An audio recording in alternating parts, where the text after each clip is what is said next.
Hey gamers, it's GT Gaming presenting The Lobby. We're doing yet another podcast because we have nothing else better to do with our lives and we gotta, get some stuff off our chest. I will try to keep my anger here down to a minimum because there's something that's pissing me off gaming related right now that I just can't let go.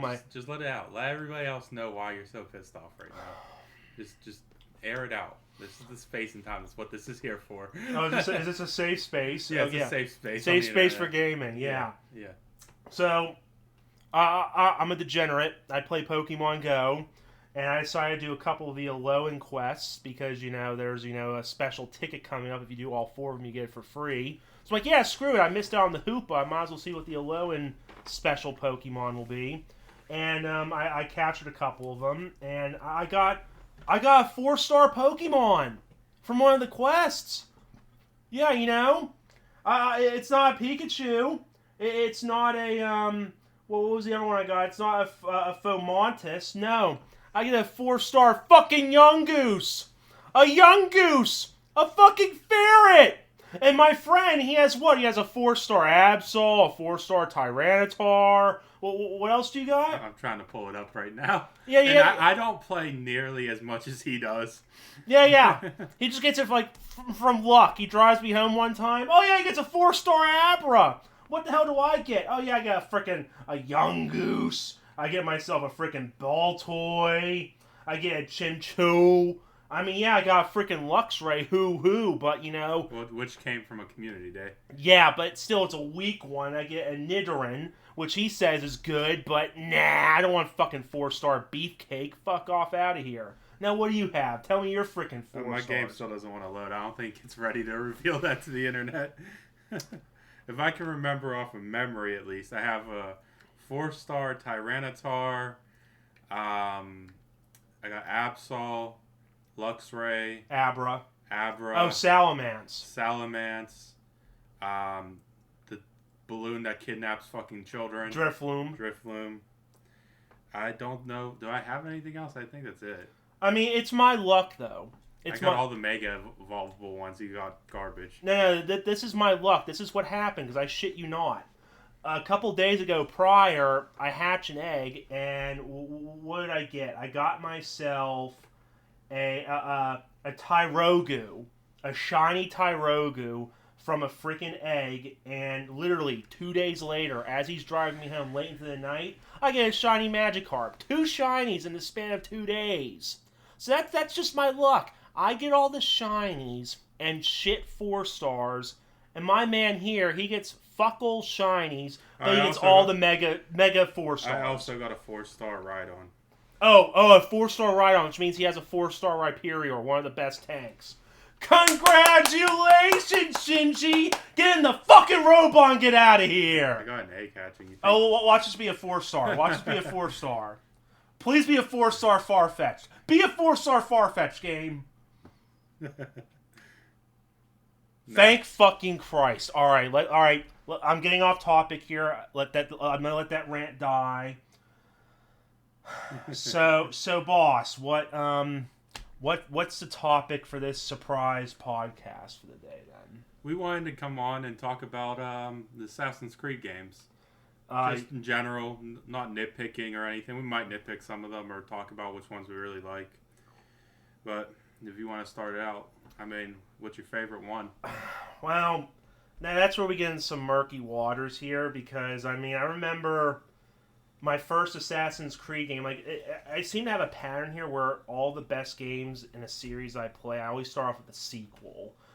With God of War, my introduction was God of War 2 when I borrowed it from a friend.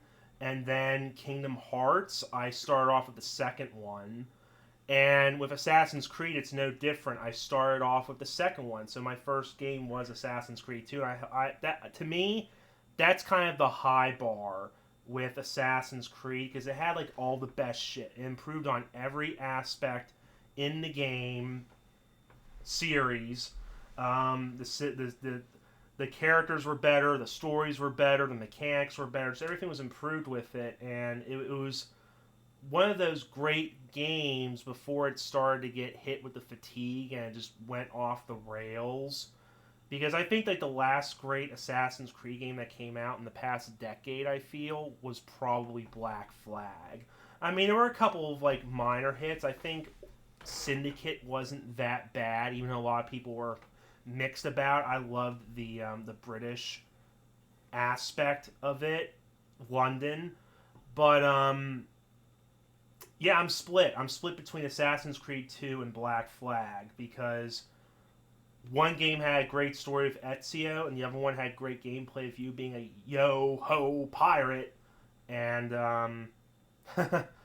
maybe we could talk about it later, but I just feel like the direction that Assassin's Creed's going in with the whole RPG aspect, I just think it's a bad freaking move. But enough of me talking. What do you think's your best Assassin's Creed, friend? Well, my favorite one, and you know this just purely because I love pirates.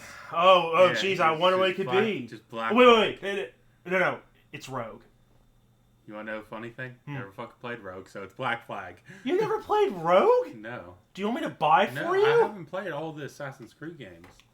The only ones that I can remember genuinely playing, I remember playing one a little bit. Yeah. Then I skipped two.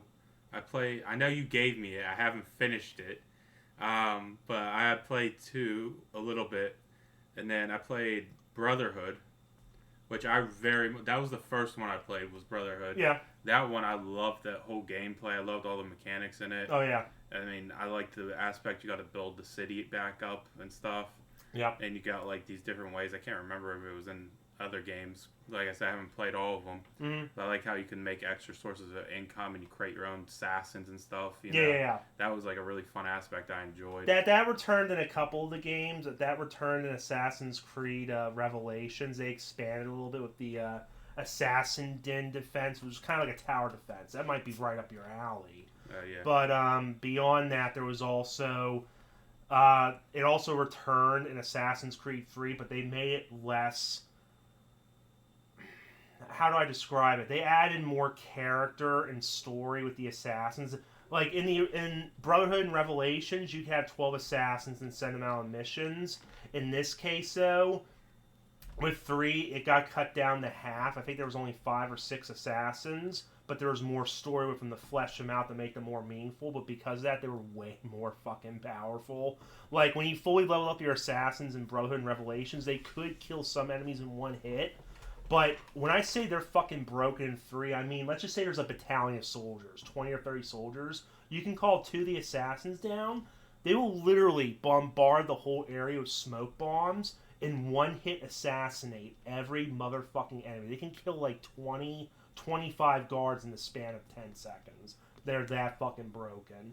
And I guess because of that, they ditched the whole assassin mechanic ever since. And it's kind of sad because it was one of those features that they could have fleshed out so much more in later games. But they were just like, yeah, no, we'll just focus more on,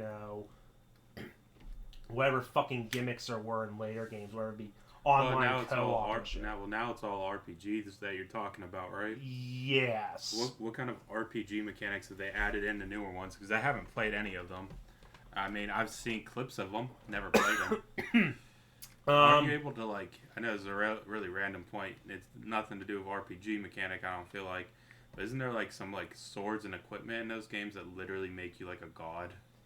Like, they're, like, they're based off of historical, like, stories and stuff. Well, let me just add a disclaimer. I own Origins and Odyssey. I've beaten Origins, the Egyptian one. Have not beaten Odyssey because I just felt it was kind of a grind fest, and I just literally spent maybe 7 hours reading a Japanese manga while I just use and exploit the power level. But I haven't beaten it. In Valhalla, I haven't bought it yet because it's locked behind the Uplay store. It's not on Steam. But yes, there is like godly equipment that you can get from certain side quests, but beyond that, there is just general equipment you can get that's based on levels. That higher level you are, there's like better statistics and there's some RNG elements. But beyond that, it's a generic RPG game where you level up, you get new skills, you improve your character. The enemy scales with you depending on like what setting you pick. So they scale with you. It depends. So you can never technically out level an enemy. That's if you enable a setting. I think they added in via an update from Odyssey before that, you could go back to earlier areas and just demolish the lower enemies, but because that you'd want them to scale with you so you can get better rewards. Do bosses scale with your level too?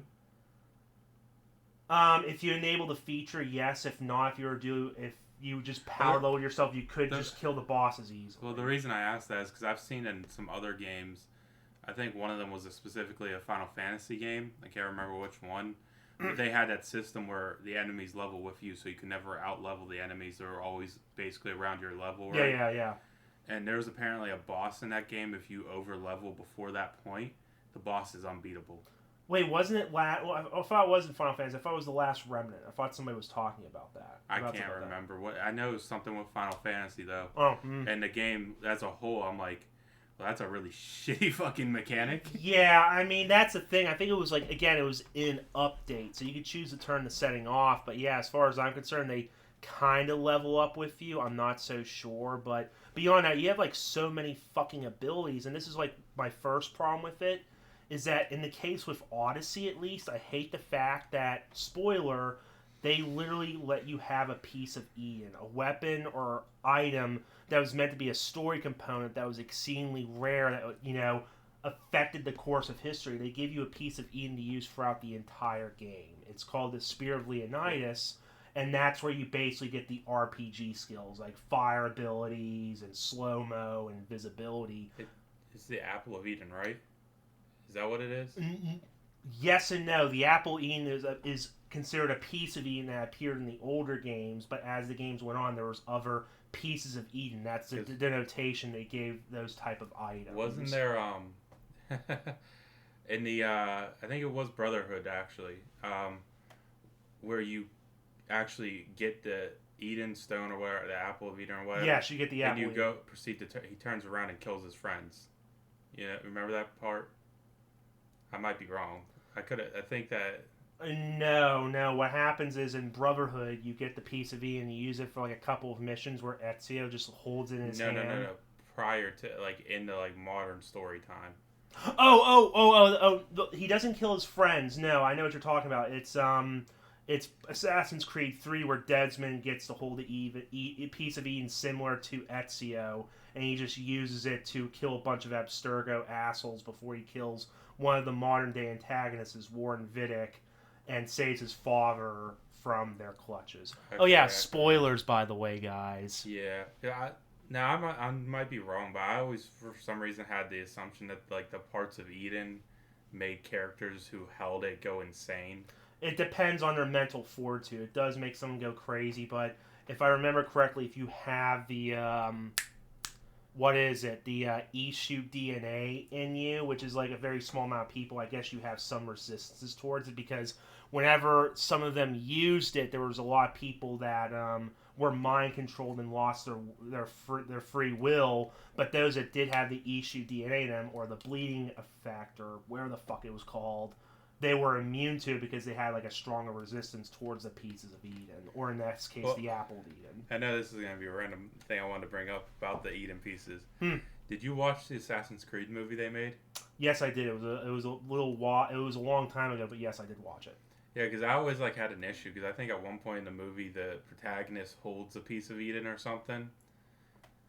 At at the very end of the movie, I think it happens. Can't recall that well, but maybe he did. I think he did, and I felt like at that point in the movie, I was questioning myself. I was like, why isn't he going insane from holding the shit? Well, yeah, I mean, the lore explanation is that he probably also has some of the Ishu DNA in him, so that means he has some resistance. I mean, it doesn't matter. It's never going to get a fucking sequel. Oh, of course, which is kind of sad, because I think them casting Michael Fassbender as the character was he's a great actor. It's just the material was kind of cut short. It's a 2-hour film as opposed to the sprawling epics that Assassin's Well, games that just goes back to why they need to stop making movies based off video games. So well, unless we're talking about Sonic, it seems like Sonic's doing a good job. Well, Sonic's very it's the first successful movie. Yeah, in 20-25 years. And the only reason I feel like it got super. I've watched it. It's not a bad movie, but I mean, the only reason I feel like that got successful was off of the fact that a bunch of kids probably went to watch it. Oh, well, thank God,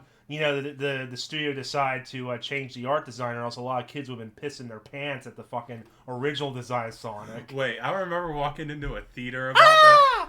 No, I walked into a theater with it. I shit you not, I should have taken a picture of it when I saw it. There was a poster of Sonic. It looked like he just had his dick hanging out. The way the shadow was cast on the poster. I was like, I don't know if like the movie theater I went to drew that there or what the fuck they did. An aspiring artist. But oh my god, it was bad looking because all you could see was his shoes and he was standing on something. Right. And you just see his shadow being cast and I was like, huh, that reminds me of a penis. So oh god. Well, anyway, yeah, that was one of my gripes about the RPG aspect for Odyssey because of the fact that they make a piece of Eden like the main piece of equipment you have, which kind of explains like why this guy has some of the RPG abilities you would see in other mythical games, but I feel it takes away from what Assassin's Creed was. It was a lot more grounded in reality in some cases, and the guy just holding a piece of Eden for the whole game, he is practically a demigod. Or she, if you pick Cassandra, but by all accounts, the character in Odyssey is literally a demigod as long as they hold this spear. Well, you played the mobile game for a while, didn't you? Wasn't there an opportunity for you to get those characters, and weren't they super fucking busted in the mobile game too? Well, kinda. I mean, the only one that I had the opportunity to get was Ivor during the Valhalla things. They kept rerunning every other fucking week. So eventually I did get like a 5-star Ivor that just literally made mincemeat of all the enemies because she was basically a glass cannon. But it was like tempered glass. So she just killed everything in like one fucking hit because of her abilities. But we're not talking about Rebellion because fuck that game. But yeah, I mean, with the RPG games, besides the fact they give you the PC, I mean, there's no mention of it in Valhalla. It seems like Valhalla tried to go back to some of its roots because if you haven't noticed, in the past couple of games, there was no hidden blades, which kind of sucks. I haven't played them, so I wouldn't know. Oh, yeah, that's right. Well, yeah, in Origins, there is a hidden blade, but then in Odyssey, they removed the hidden blade. They scrapped in favor of you using the spear as an actual silent weapon, and then they brought it back in Valhalla. I mean, Valhalla seems interesting. There are pieces of Eden you can wield in that game, because, spoiler, I think Mjolnir and Excalibur are in Valhalla, and they are pieces of Eden.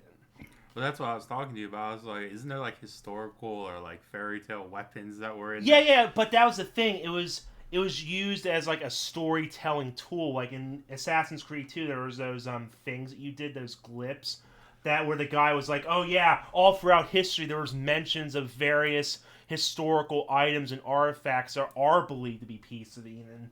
That was the thing. The piece of Eden was used as a storytelling point. It wasn't used as like an actual gameplay mechanic. It helped adding a twist to modern history. Like, oh yeah, Jesus getting crucified on the cross. Yeah, it's a part of the religious history. But then in the background, it's like, oh yeah, that fucking spear was actually a spear of Eden.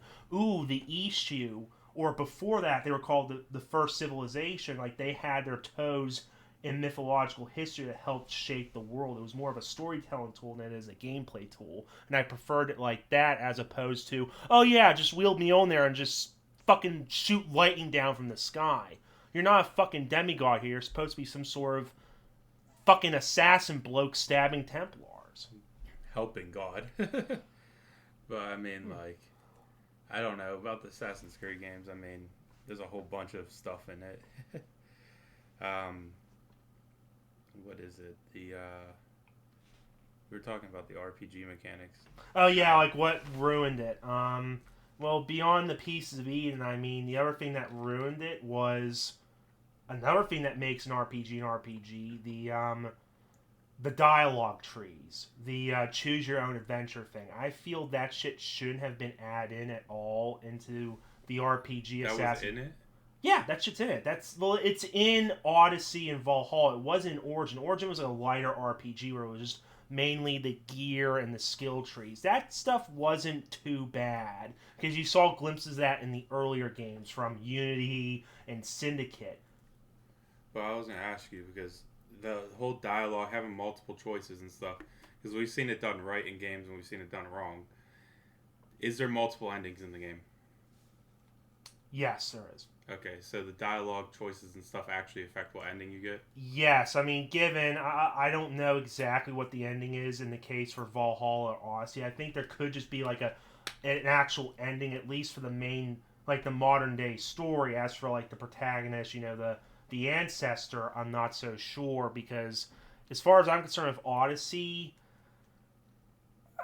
like those dialogue choices mainly affect like the side stories and how that stuff can end. But I have a problem with that, because when you think of Assassin's Creed, I think of three things. I think of assassins stabbing Templars.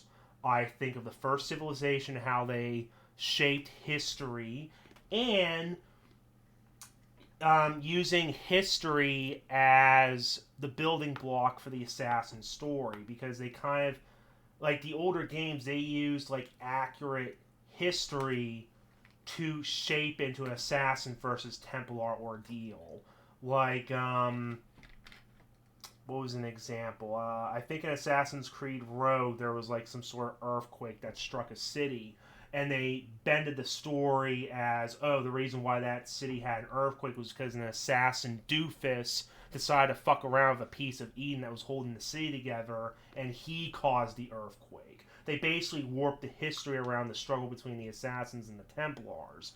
Now, the problem is with Assassin's Creed Odyssey, they're disregarding that rule. The rule, I feel, is that, the Animus is a tool to use to go back in time to view this history and how it was told differently, how it was supposed to be told. But because Odyssey uses those multiple choice, choose your own adventures, you don't know what history is accurate. So, to me, it just feels like it goes up against a tenet of what the Animus was used for, and it disregards one of the lore pillars that was built in older Assassin's Creed games. Okay. Yeah, sorry if I droned on there. I mean, no. It's just getting out everything you think about the game. That's what we're talking about. Yeah. But, I mean, that was one thing. I brought this up in a previous podcast. What do you think about the idea that I had brought up with them just ending the modern day storyline, right? Mm-hmm. And giving the accessibility of the Animus to everyone in the world. So that way they could actually have a more diverse story, like give you the ability to have any kind of story in reality. Well, considering how shit the modern day storyline is going lately with the whole Layla character, I just feel they need to end it, because there hasn't been a good story with the modern day segments ever since Desmond Miles was killed in the third game, and like the main villains of the Sturgo, aka the Templars, were killed. Now it's more like, at least before Layla was a character, it was all about like the first person shit or cinematics with the modern day story. They should just kill that bit and just focus solely on the ancestor historical shit, because that's another problem with Assassin's Creed Odyssey, I feel, is that if the assassin name wasn't attached to Odyssey, like there was no mention of the Animus, Templars, all that shit, by all counts, you could have just named that game Odyssey, and they could just build it as a Greece RPG epic, and they could have just sold it like that. And you think it would have done just fine? Just fine. I feel it could have done a whole lot better, because they tied it to the whole Assassin's Creed thing. I feel it may have disappointed some people, at least me, in my opinion, because of how they decided to fuck with like the core tenets of the story and the RPG shit. I mean, you're not wrong. I mean, if they would have got rid of the Assassin's Creed tag, they probably could have done a lot more with the story. Yeah. As a whole, they could have made it more in depth. They could have done crazier things. Wait, in that game, wasn't there also like, couldn't you fight like minotaurs and stuff? That's another problem, is that there's also some mythical shit. Now, obviously, there's probably some sort of scientific reason, because I think with some of the DLC, spoiler, you can visit Atlantis. You can visit some of these like Greek historical landmarks that are obviously tied with Ishu and First Civilization technology. There's probably some sort of scientific reason as to why, oh, hey, there's a fucking Minotaur, there's Medusa. But I feel because that's another problem, is that Assassin's Creed, it was more grounded in reality, and the only mythical shit was these pieces of Eden that were kind of mysterious and only shown off in like art or documents, or very rarely seen in the flesh being held by your enemies.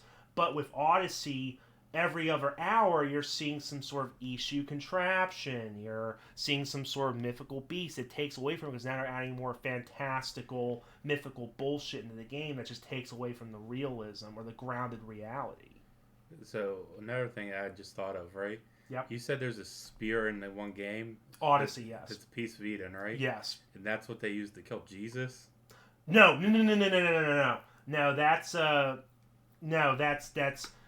That spear was referenced, I think, in Assassin's Creed 2 from one of the glyph puzzles. But this spear is different. This is the spear of Leonidas, the spear that King Leonidas used with his Spartan warriors in the battle of against the Persians, I think. So they have references to Jesus in the game, right? Well, in Assassin's Creed 2, yes. Okay. So does that mean that Jesus exists in the world of Assassin's Creed, right? And there is possibly there's like God. You're helping a God in the Assassin's Creed game. I remember you see her at one point in a couple of the games, don't you? Well, yeah. Well, she's not. Well, she says she's a god, but she's more or less an advanced human. Is what the First Civilization issues were. They were more advanced, smarter, and evolved beings that created humans. Okay, spoilers. So basically, the people that are on the History Channel talking about pyramids, we used to be more advanced back in the day, apparently. Yeah, basically, yeah. But, fuck, those tangents caught me off guard. But, yeah, in terms of, but yeah, that's my problem, is that the whole mythical shit takes away from the grounded reality, and I just feel that, they need to kill off the whole modern-day animist stuff, so that they could have more freedom delving into that mythical stuff. Yes, it doesn't appeal to me, because I don't like the whole mythical stuff being in something that's supposed to accurately represent history, but if they got rid of the animist shit and just focus on something more akin to Immortal, Phoenix Rising, that was a game that was made by Ubisoft that took inspiration from Assassin's Creed Odyssey, they can get away with it because there's no connections to the modern-day story of Assassin's Creed. That's what I'm saying. I'm like, don't you think it would be cool if, they gave the animus to everyone and, like, just started creating stories about anything, pretty much, because everybody's ancestors had different stories and stuff, Yeah, They can make a game where you're a retail investor. Explain that story. How's that gonna go for an Assassin's Creed game? But that's what I mean. It won't be an Assassin's Creed game. Like, they can end Assassin's Creed and start something and start better. New stories based off the animus tech. Yeah, that's what I'm saying. Is they could start a whole new, like, they could make it about anything at that point.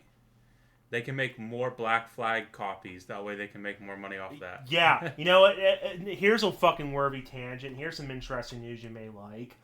Supposedly Skull and Bones, the game that's been in development hell practically for a decade apparently, might finally be getting some gameplay and a release either late this year or early next year. Like, explain that one to me. How the fuck could this game be in development hell when they already had a great blueprint with Black Flag? What, is it the same company making it? Ubisoft, yeah.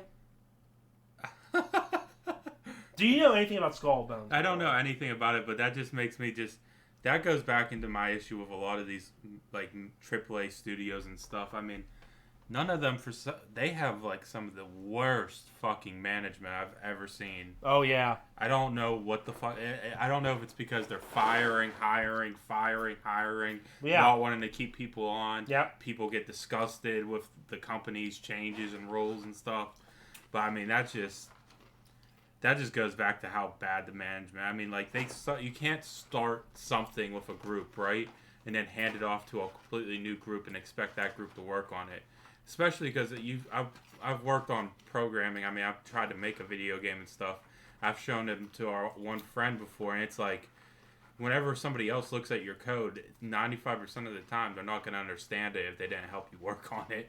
Oh, yeah. So if you're handing somebody a whole, like, say, like, hey, here's a whole portion of a game, read that code and understand it.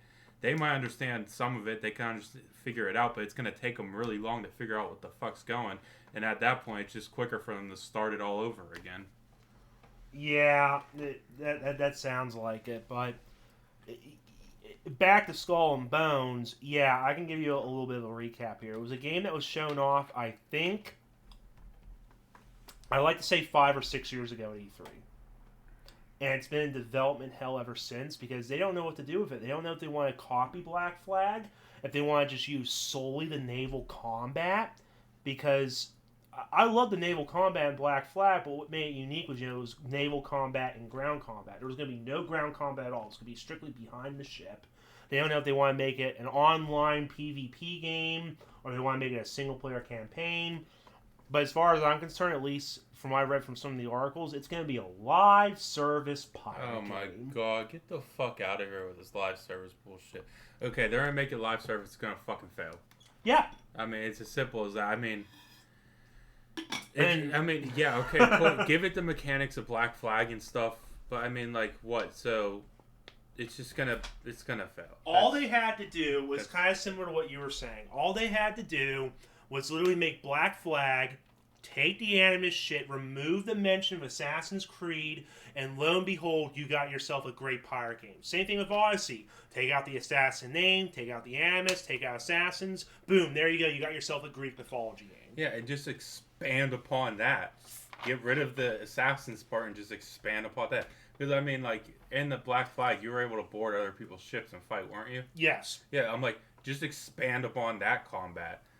Expand upon naval combat, expand upon the boarding ships combat, and then expand upon giving your ship the ability to have a huge myriad of diversity. That's all they have to do. Yeah, and, they just couldn't think of that because what happened was, again, that whole turmoil. That's what happened. They kept going through different directors and teams. Some shit was left on the cutting room floor. Some shit, other people had to tack on top of it. They didn't know if they wanted to be, again, a naval game or a ground game or a multiplayer game. They didn't know what to do, and now it's been in development hell for 10 years. And you know what the worst thing is? They have to release it. They can't cancel it because apparently they took money from the fucking government. They took money from the fucking government? Yeah. Wait, what other game got fucking... Oh, yeah, it was Cyberpunk. Yeah! Yeah. What the fuck is with game studios and companies now taking money and getting in fights with the government? No, what the fuck is with the government giving them fucking money to begin with? But it's because of that... That's where our government budget's going. Oh. That's the future. Gaming. Government fucking build gaming. Yeah, sure. But that's why it has to be released. But I'm just scared for it because, listen, I like pirate games. I like them just as much as cowboy games. Yeehaw. But the fact that it's been in development hell for 10 years, it's going to be a live service game, and I guarantee you there's going to be microtransactions and NFTs. It's going to fucking fail right out the gate. And I think they know that. Well, at that point, just fuck it. Give it a release date. Let it out. At that point, the best thing you could do is just put it out there. Let it fucking fail. Take the backlash, move on. That's the best thing they can do. That's what they're probably going to have to do at this point. Yeah, but I mean, pushing it off is not going to help the situation, clearly. And from another YouTuber that I watched, I think yesterday about potentially when Skull and Bones might get a release date, is that they might, because Ubisoft has no games releasing this year, they may try and release Skull and Bones as, a decoy of sorts, or, a fucking bait. You know the YouTuber's name? Jor Raptor. He's a great guy. I wanted to make sure he got credit for it. Yeah, thank you for that. Yeah, Jor Raptor. He usually has a lot of news about Ubisoft games, and Ubisoft may try and strike a deal with Microsoft, possibly. Who knows? And they'll have it released day one on Game Pass. But beyond that, it's just like I feel Skull and Bones is going to be a fucking failure just because how long it took to fucking for it to come out. I mean, it's all speculation. I mean, all we have to do is wait and see. I mean, we're predicting it bombs, which we make a lot of predictions here. So if any of our predictions ever come true, we're just gonna be laughing our asses off. It's like we could tell the future and you guys secretly don't know. But is there anything else about the Assassin's Creed game you want to talk about? Well, I don't know. I mean, again, like the last great game was probably Syndicate. I mean, Origins wasn't that bad, but I mean, I also felt some of the RPG elements kind of bogged it down as well, mainly because, it was a really hard way to grind up XP and money in some cases, but it was somewhat mitigated because, if you bought the season pass, there was a little toggle added into the main menu, and, it just instantly levels you up to the max level 50 to let you just do the DLC. And I was like, oh yeah, screw it, I'll just do that and just ignore the grind, even though I kind of did, because I was like, I'll just substitute for completing the whole map. But anyway, last great game was Syndicate. Oh, well, there's a topic we didn't talk about. Oh, yeah, sure. What do you think was the worst fucking game they released? Assassin's Creed? Yeah. A game that should have just not been made. Point blank. Like, it was buggy. I know there's some that are super fucking buggy. I haven't played them. I just know I've seen videos about them. What was it? I think it was it the one where it was like in the Civil War time? You know what I'm talking about? You mean Assassin's Creed 3 where you were playing as an Indian and it was the colonial America. Yeah. That one had bugs too, but there was one I remember that people like, it was like horrible. That the one I was gonna say was Unity. I think that was okay, Unity. Yeah, I think that was the French Revolution. Yeah. Well, here's the thing. I kind of have mixed opinions about it because at first, yes, I did fucking hate it, but once you figure out some of the tricks to playing it, it's actually not bad story-wise.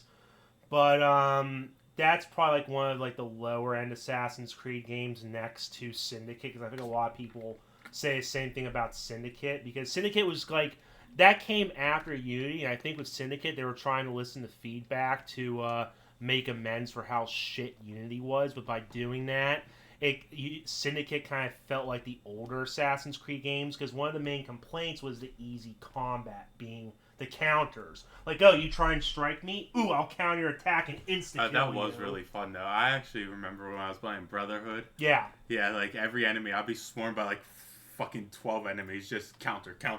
Yeah, literally, like that's a lot. That's the thing that a lot of people had complaints with. I mean, given I didn't mind the gameplay, I actually had fun killing hordes and hordes of enemies. Yeah, it is a little bit unrealistic, but I mean, you're a master assassin. What's unrealistic about one highly trained assassin taking on several highly trained armored guards? Well, the highly trained bit is questionable, because, if you're trying to fill out that many fucking ranks, there could be a lot of enemy guards that, don't know that much, so that's understandable, but yeah, it's split between Unity and Syndicate, but I'm more in favor of Syndicate because, I have a weakness with the London So you're British. Syndicate was the worst? No, Syndicate is better in my opinion. I'd say, like, the worst one was probably Unity, but I have like mixed feelings with it, just because of the fact that at first, yes, it did suck, but then as time grew on, I was like, it's not too bad. There are still some shitty mechanics, like, for example,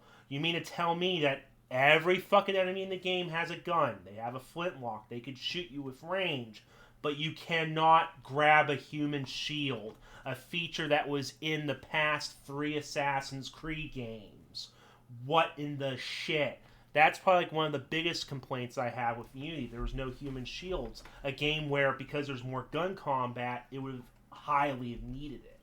So, I'm going to say the worst one for me, and this is just because I haven't played all of them, right? Mm-hmm. I'm only going to judge the ones I've played. But the one, out of all the ones I've played Assassin's Creed 3. It's my least favorite out of all of them. Yeah. Just because this is how far I made it into that game. I got in, loaded the game, talked to some people. I felt like the game was really slow. I got bored and put the game down and stopped playing. I never picked it back up after that. I had it. I remember there was points at times where I didn't have any other games I was playing and stuff. I could have gone back and tried to play it. But the story part of it, I think I lost 100%. Like, This sounds like a good time for you to maybe revisit the series and start from the beginning. But in terms of 3, yes, I understand that because 3 also has its list of issues because literally I think the first 5 sequences there's 12 sequences, right? Mm-hmm. The first half of the game is literally a tutorial. Well, that would explain why I was so fucking bored by it. I mean, literally, I couldn't make it past the first fucking. I think I walked into a theater and quit. So you mean to tell me you literally quit at the tutorial of the tutorial section? Yeah, I couldn't make it past that. Well, let me just give you an overall view then of how it goes for the first 6 chapters. And I was really looking forward to Assassin's Creed 3. Oh yeah, because I watched the gameplay trailers. I watched the cinematic trailers for it and stuff, and I was like, "Fuck yeah!" Shit ton of army men fighting at me. I could run up to them and just fucking. No, fuck this. What you should do if you have the time is look up the beta demo of Assassin's Creed 3. Because that assassin back then looked so much better. Actually, I'll try to bring up right now if I have the capacity. But keep talking about random shit. Just keep talking about random shit. Well, today at work, I did work stuff. Not about fucking work. Just keep talking about Assassin's Creed, motherfucker.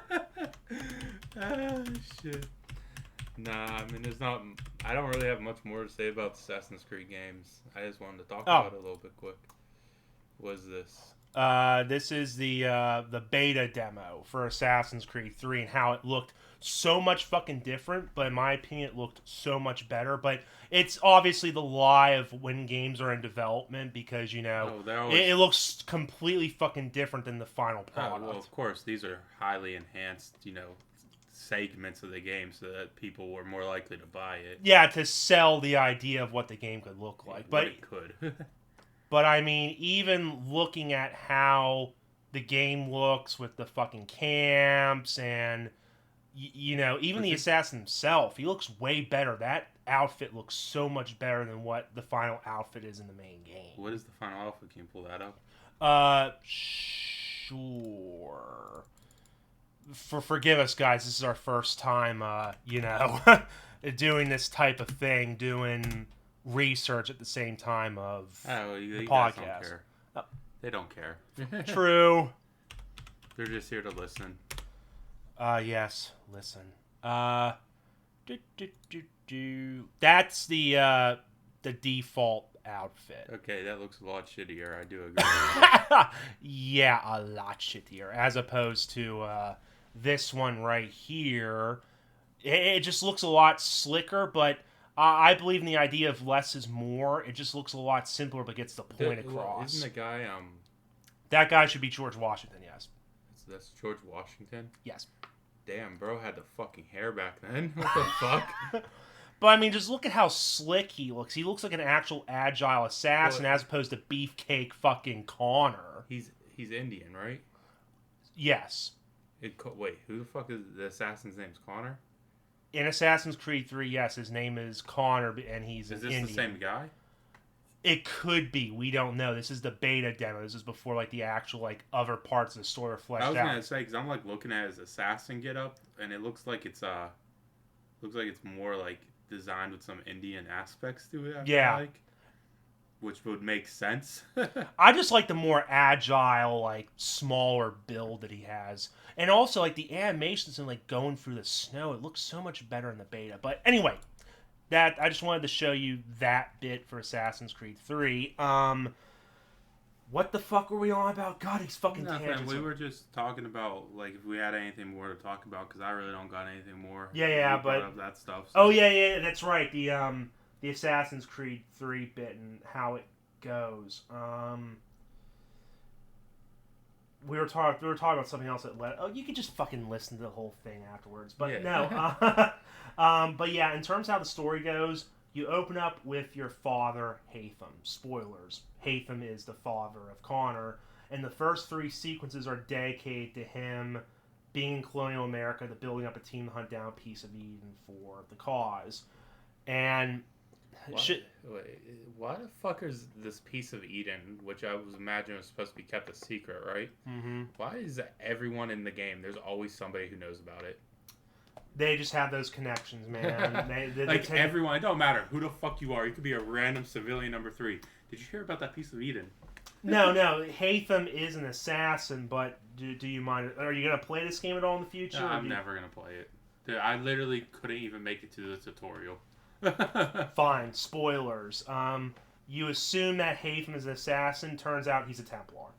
Okay. So your daddy's a Templar. So everybody's just randomly a fucking Templar. Yep, basically. Okay.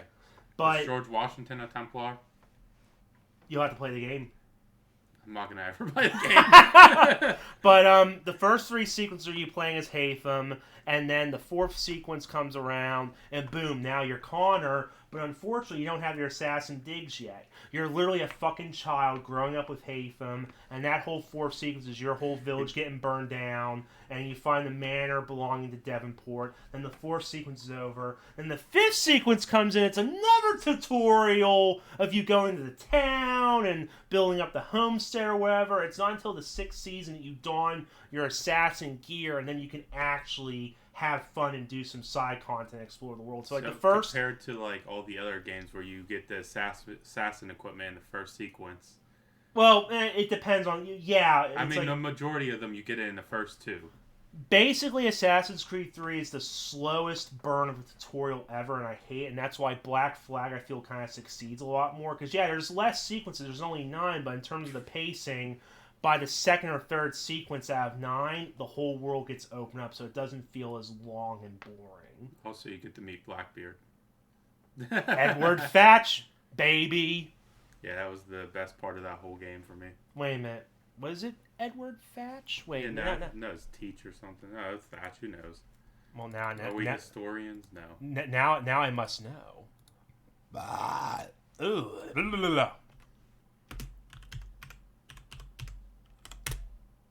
That's Thatch. Oh, Edward Thatch. Yeah, okay, right. so I was right. Yeah, because if I'm right, fucking the main character in Black Flag is named Edward, right? Edward Kenway. Yeah. Okay, well, fuck 2 Edwards. Awesome. Funny how the 2 Edwards are the most badass characters in Black Flag. Of course. But yeah, that's another thing about 3. I guess Assassin's Creed 3 and Unity are kind of tied then. It just depends on what story you like better, because I think the story... For both of them isn't that bad. I think Unity had a better start as opposed to 3, but 3 does have a more personal thing. It does work out, but yeah, they definitely have their own fucking problems, no doubt. All right. Well, thank you guys for all tuning in to listen to our amazing podcast that will hopefully one day get better. Yeah, we just gotta try finding a better way to focus on the key topics and streamline the research, so to speak. Yeah, eventually when we get more time, and hopefully more people. Yeah, of course. I mean, we'll do this even if we only got 5 people because we just enjoy it. So thank you guys. This has been GT Gaming Dens, the lobby, and we will see you next time with hopefully a different topic than just ranting and. Well, fuck, it's always going to be ranting. It's always going to be ranting. But thanks again, guys. Yep, see ya.